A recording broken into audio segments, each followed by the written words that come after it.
Director of Priests for Life, bringing you my daily diary, covering a full week from Sunday, July 24th of 2022 through Sunday, July 31st of 2022. So on Sunday the 24th, I started out here in my office, here at my desk, after some morning time of prayer. I got to my desk, had to do various emails and get ready, finish packing for a week-long trip that I was on. And let's see, I had a conversation with our executive director in the morning in between doing emails, connecting with various pro-life leaders, some of whom had questions related to the Dobbs case, preparation for some upcoming travels. Then I did live the 10 a.m. Mass, and did that, as well as a little bit of preparation in the studio after the Mass, and some tapings, then scheduling and planning for the coming week, both this week's travels and travels after that. But we... let's see, we did scheduling at my desk also for the following month. You know, at this time of the month, we do the detailed planning for the next month. Had to approve some thank you texts, had to do some Radio Maria planning for our radio program, and had to organize some photos from some past trips so that they could be used for public distribution. But then at 4 o'clock, I got picked up on Sunday the 24th to go to the airport. In the car, I had an extensive conversation on my way to the airport with our vice chairman, Anthony, and we then checked in. I checked in at the airport and continued working as I flew then to my first destination, Washington, D.C. Got there and checked into the hotel and had some various email work then to do as the day finished there in Washington, and greeted some of the people arriving for the meeting there that I was attending the next day. The next day, Monday the 25th, started out with this meeting. It's the America First Policy Institute, and I was invited there to be with various people from who had worked in the White House under President Trump and who are now in this Policy Institute, forging policy for future administrations. So I attended various meetings with them, various presentations, a special luncheon. Meanwhile, I had done some early work at my desk having to do with Kansas, preparing for their ballot initiative on pro-life, preparing a new pro-life prayer booklet called In the Company of His Saints, Prayers Honoring Pro-Life Saints. Let's see, I did also the state legal developments, some emails about that information, putting together some information about some bishops that are abusing their authority. We're reporting them. Worked regarding our interns. We have some summer interns working with us very fruitfully, making plans also for an upcoming luncheon with our congressional representative here in Florida. So the interaction with the various people at the conference was great, both in terms of the presentations they were giving and also just in terms of hooking up with them one-on-one as they were present and speaking in the hallways and things like that. Then went back to my room to do a Newsmax interview right around 4:30, and that was about the Kansas ballot initiative, a very important ballot initiative on pro-life.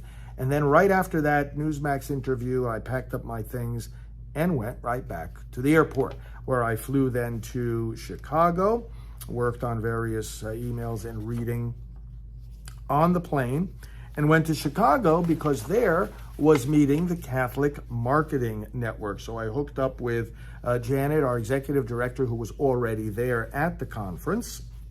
She updated me once I arrived on the various things that were going on and how Priests for Life was involved, and we got ready for the next day.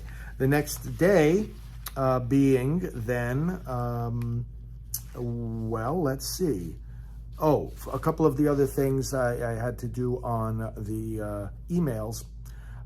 Plans for our upcoming pastoral team meeting, more upcoming travels, approving an insert for our upward donors mailing, approving appeals that are going out to our donors, scheduling and preparing for Right Side Broadcasting Network programs, and then some work with data from the Alan Guttmacher Institute and the Centers for Disease Control, latest statistics on abortion, working with that data. Okay, that brings us to then Tuesday, I guess, the 26th. Yes, I was there at the Catholic Marketing Network, and as I say, hooked up with Janet there. There was rosary in the morning and mass. I connected with the various people that were there. I did the emails on the subjects that I just mentioned.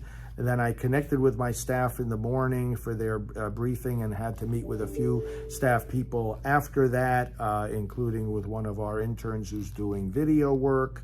Then I went down to the gatherings of the Catholic Press and Catholic Marketing Network participants. Beautiful display area. These are book publishers. These are broadcasters. These are bookstores. These are religious goods stores, artists, and there's people with so much creative talent gathered together for this trade show. And I made my way around as I usually do, interacting with these individuals. Then I had lunch with some of them, and just a great conference that we participate in each year. In the late afternoon, I went back up to my room to do an interview with the One America News Network, and that was an interview also about the upcoming Kansas referendum.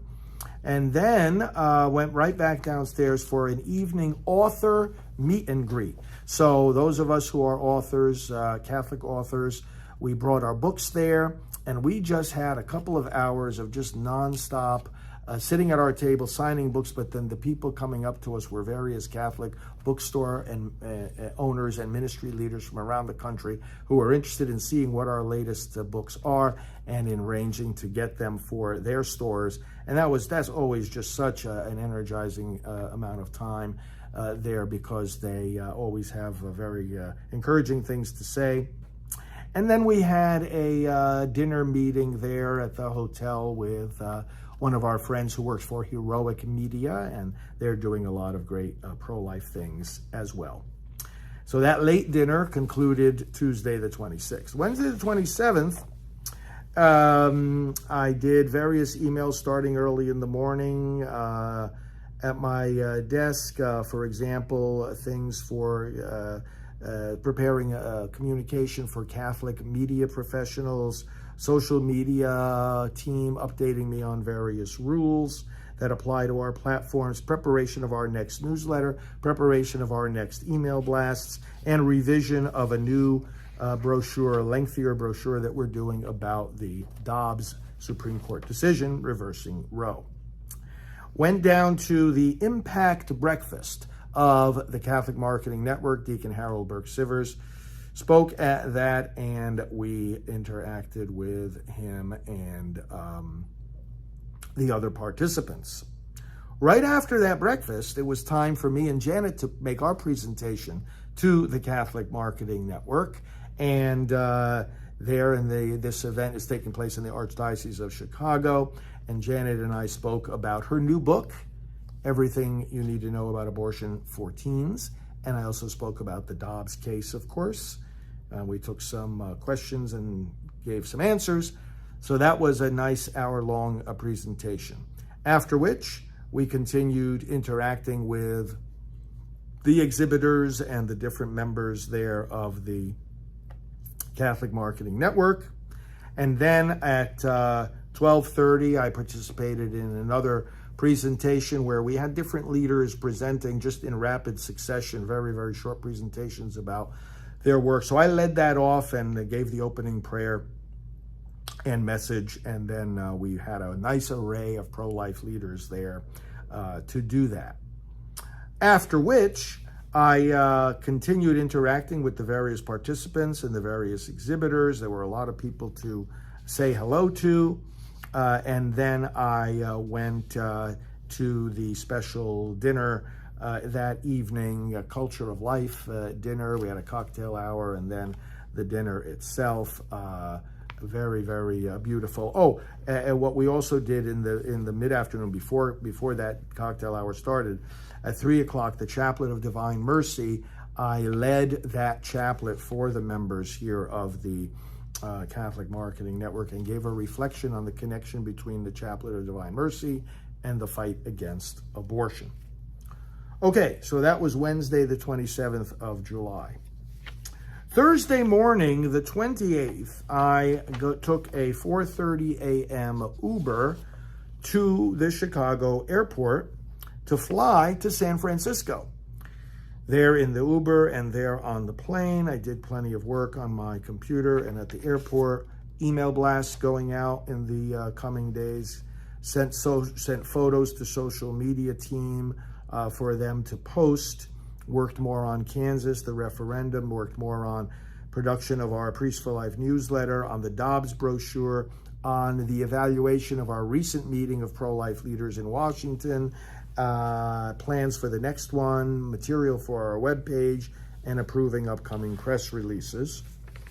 All of that got me to San Francisco. I got there and then took an Uber all the way up to the Napa Valley, about an hour away, and the Meritage Resort where our friend Tim Bush is in charge. And this was for the Napa Institute, as it's called, a very prestigious gathering of various Catholic leaders. I was there as a participant. Shortly after I got there, settled in, and began interacting with the various leaders, I had to do a 1:30 p.m. Interview for a Wichita radio station, again about the Kansas ballot initiative. So we did that. And then just a whole lot of interaction over lunch and in the hallways and in the exhibit areas and in the session rooms with Catholic leaders and people who have been friends for many, many years. Then in the evening of Thursday, I went to a reception with Bishop Jim Connolly for Catholic healthcare workers, and then had various other encounters that I made that evening. Joe Condit with the Catholic Speakers Bureau and various others that I connected and networked with there at the Napa Institute. That dinner and networking took me all the way to the end of the day. Friday, July 29th, started off early with a 5:15 a.m. Now, I was on Pacific time, of course, so it was 8:15 on the East Coast, but 5:15 a.m. radio show with our friend Teresa Tomeo. Right after that, I hopped in on our staff briefing and spoke to the staff. Right after that, our executive director and I had a job interview for a young woman who's applying to work at Priests for Life in the arena of correspondence and public outreach. So we had that interview for about half an hour. And then I went down for the breakfast, met with all these different leaders again at the Napa Institute. Various bishops were there that I knew from the time I was working in Rome, Archbishop Broglio, for example. Attended, let's see. Well, I had to go back up into my room to help lead a prayer call, about a 45-minute prayer call. That was at 9 a.m. Pacific time. Then I went back to the networking, did some more. There were presentations being given about the Dobbs case. I listened to those. We had the lunch buffet, and then many, many interactions in the afternoon. Back up to my room to check in with my office, and then the evening events there with a special dinner and presentations as well with this Napa Institute. That was Friday, the 29th. Saturday, the 30th, was a very similar day, doing a little bit of email work in my room early in the morning, but then taking part in the special breakfast held outdoors there in Napa, interacting with many great priests that were there from around the country, many great leaders. It was like a non-stop interaction throughout the day. There were meetings with people who are doing special work with changing pregnancy centers into medical clinics. They wanted to meet with me to get my input into that project. One of our colleagues at the Life Legal Defense